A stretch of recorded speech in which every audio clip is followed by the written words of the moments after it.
The project also tonight had on someone who runs one of the green energy companies. Now, what would their view be, do you think? Well, have a listen. I think out of all of the options that we have, wind farms are definitely the prettiest. And if I can go so far as to say it, I think they're kind of sexy.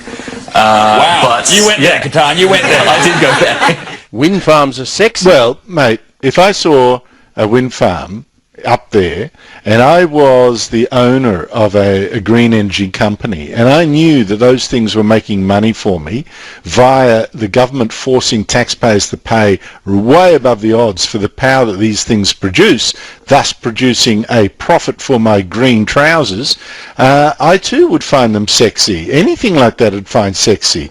That guy is getting off on making taxpayers pay more than they have to for the power and the money that goes in his pocket. How much energy is actually, or electricity is actually generated from wind farms?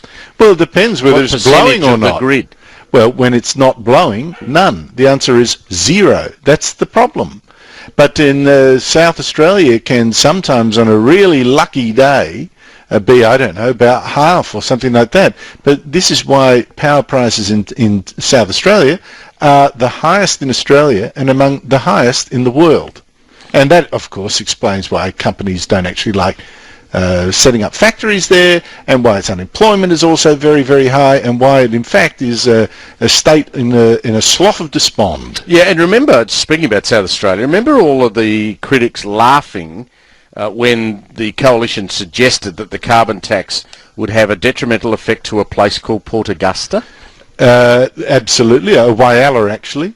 Port Augusta. Oh, Port Augusta as well. Well, it will, you know, because don't you remember the Labor frontbencher? He's staying Whyalla. It was still Whyalla. You keep getting confused. Whyalla, Port Augusta, Port Pirie, they're all up in that general direction. Today, Alinta Energy has sacked 478 people.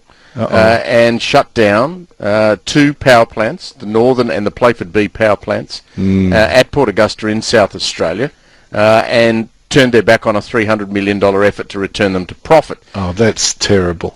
I feel very sorry for them. 478 people. But do you know, it's been Labor policy to get rid of the Thomas Playford power station. It's one of the most expensive coal-fired power stations in the country, of course, but it's been their policy to decommission power stations like that because of their wicked emissions. What a joke. Do you know, what do we think those 478 people are going to do? I saw somebody from the Labor Party tonight trying to suggest they'll get jobs in the green energy industry. Let me guarantee that 99 or 90% of them at least will not. And I think this is a really, really sad day. When my parents came out here in the 50s, you know, the Thomas Playford Power Station was a symbol of South Australian hope, that here was a state that was going to be in heavy industry, producing power for industry to give jobs to migrants from around the world. The satellite city of Elizabeth was set up for this, and that's what. And now we're in a place where no politician would want their name on the side of a power station for a start, right? That was the last. And they're actually producing policies to kill them. And you make the point about South Australia. They've got a Labor government, of course, headed by Joe Weatherill, probably the most ineffectual premier in the country. South Australia's unemployment rate today spiked to 7.6%. And they've got the most expensive source of electricity in Australia, and one of the most expensive in the world.